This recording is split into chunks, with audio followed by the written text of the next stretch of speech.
Hello दोस्तों, अस्सलाम वालेकुम। मेरा नाम बकार अली है। मैं क्लास 8 में पढ़ता हूँ और हमारा जो आज टॉपिक है वो है आसान उर्दू। हमें ये तो पता है कि ये आसान उर्दू जो है वो हमारी नेशनल लैंग्वेज है, पर ये नहीं पता कि ये नेशनल लैंग्वेज बनी कैसे, क्यों बनी, किस वजह से बनी और ये कब बनी थी, कैसे शुरू हुई और इसे बनाया किसने और ये किन किन लैंग्वेज से जो है अल्फाज लेकर बनी गई है। तो हम आज पहले ये सवाल सीखेंगे कि उर्दू लैंग्वेज शुरू कब हुई। तो मैं आपको बता दूं कि उर्दू लैंग्वेज जो है वो 12वीं और 13वीं सदी के बीच शुरू हुई। क्यों शुरू हुई? वो इसलिए शुरू हुई कि जब पाकिस्तान और हिंदुस्तान इकट्ठे थे तो वहाँ पे बहुत सी लैंग्वेज बोली जाती थी, जैसे कि हिंदी है, फारसी है, अरबी है, गुजराती है और बहुत कुछ है। फिर जब हमारे हिंदुस्तान और पाकिस्तान अलग हुआ तो पाकिस्तान में सिर्फ 2 लैंग्वेज बोली जाती थी, एक थी गुजरात, एक थी जो है बंगाली और दूसरी थी उर्दू। तो 1971 में जब बंगाली हमसे अलग हो गए तो हमारे पास जो लैंग्वेज बाकी बची थी वो थी उर्दू। 1973 में ये आया गया कि ये जो उर्दू लैंग्वेज है वो हमारी नेशनल लैंग्वेज बनेगी। क्यों बनी?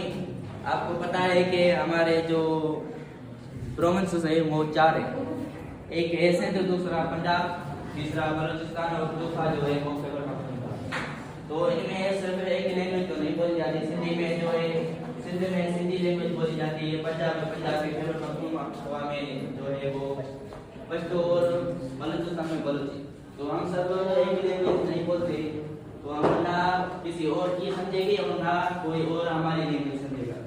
तो उर्दू वाहिद ऐसी है जो 4 प्रोविंसेस में बोली जाती है और हर कोई आसानी से समझ सकता है, क्योंकि ये एक लैंग्वेज जो है काफ़ी लैंग्वेज से वर्ड्स जो है वो लेकर बनी गई है। तो मैंने जो आज का प्रेजेंटेशन है उसका मैंने खुलासा आपको बता दिया है, अब मैं आपको डिटेल से बताऊंगा। तो मैंने आपको बताया कि उर्दू लैंग्वेज की जो शुरुआत है वो 12वीं और 13वीं सदी से शुरू हुई।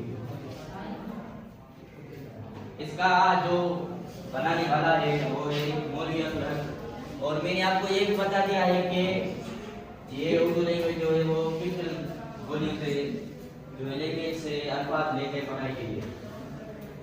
तो वो मैं लिख देता हूँ आपके लिए आसानी के लिए। तो पहली जो है वो है हिंदी, अरबी,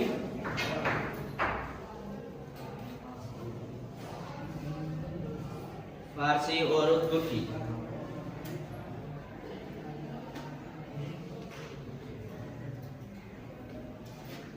उर्दू लैंग्वेज, उर्दू के जो नाम है वो तुर्की लैंग्वेज का जो है अल्फाज है, तो इसमें काफी जो वर्ड्स हैं, अल्फाज हैं वो तुर्की लैंग्वेज के हैं। उर्दू वर्ड की मीनिंग आपको आती है? उर्दू वर्ड की जो मीनिंग है वो है कैंप।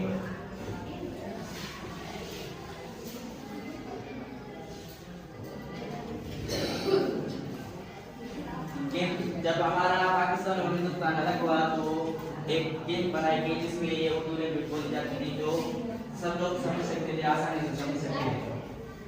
और मैं आपको ये बताना चलूँ कि उर्दू लैंग्वेज जो है वो हमारी नेशनल लैंग्वेज कैसे बनी, वो भी उसका भी मैंने आपको खुलासा दे दिया है और ये भी बता दिया है कि ये कौन से साल में बनी, जो ये हमारी नेशनल लैंग्वेज बनी, कौन से साल में बनाई गई। और अब आपका जो सवाल होगा वो ये होगा कि उर्दू लैंग्वेज हमको जो पढ़ाई जा रही है वो कब से शुरू हुई, उसकी जो शिकल है वो किताबों की सूरत में कब आई। तो 1853 में हमें उर्दू लैंग्वेज जो है वो पढ़ाई गई किताबों की सूरत में, ताकि हमें इसकी अहमियत पता चले कि इसका जो रुतबा है वो क्या है, इसकी शान और मान क्या है। और इसको जो तरक्की दिलाने वाले जो शायर हैं वो है मिर्ज़ा गालिब, ख्वाजा मीर हसन दर्द और बहुत कुछ है जिसने इसको तरक्की दिलाई। तो आज हम यही एक चीज़ सीख थी कि हमारी जो नेशनल लैंग्वेज है वो उर्दू है। तो आप हर किसी ये नहीं समझिएगा कि हमारी जो ऑफिशियल लैंग्वेज है वो उर्दू है। हमारी ऑफिशियल लैंग्वेज है यानी कि दफ्तरी लैंग्वेज उर्दू नहीं है। हमारी दफ्तरी लैंग्वेज जो है वो इंग्लिश है।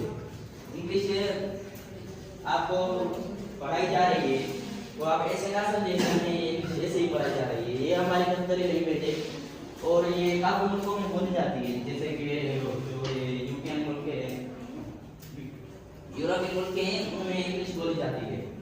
तो आपका सवाल ये होगा कि हम सिंधी हैं तो हमें इतनी लैंग्वेजेस क्यों पढ़ाई जा रही है, हम सिर्फ सिंधी सिंधी क्यों नहीं पढ़ाई जा रही।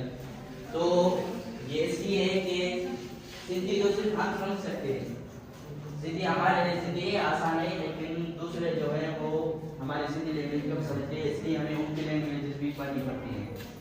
तो हमें आज जो दो चीज़ें सीखी हैं वो ये है कि हमारी नेशनल लैंग्वेज कौन सी है, ये कब शुरू हुई, कैसे शुरू हुई, इसका जो फाउंडर है वो कौन है, और ये हमें कैसे किताबों की सूरत में पढ़ाई जा रही है।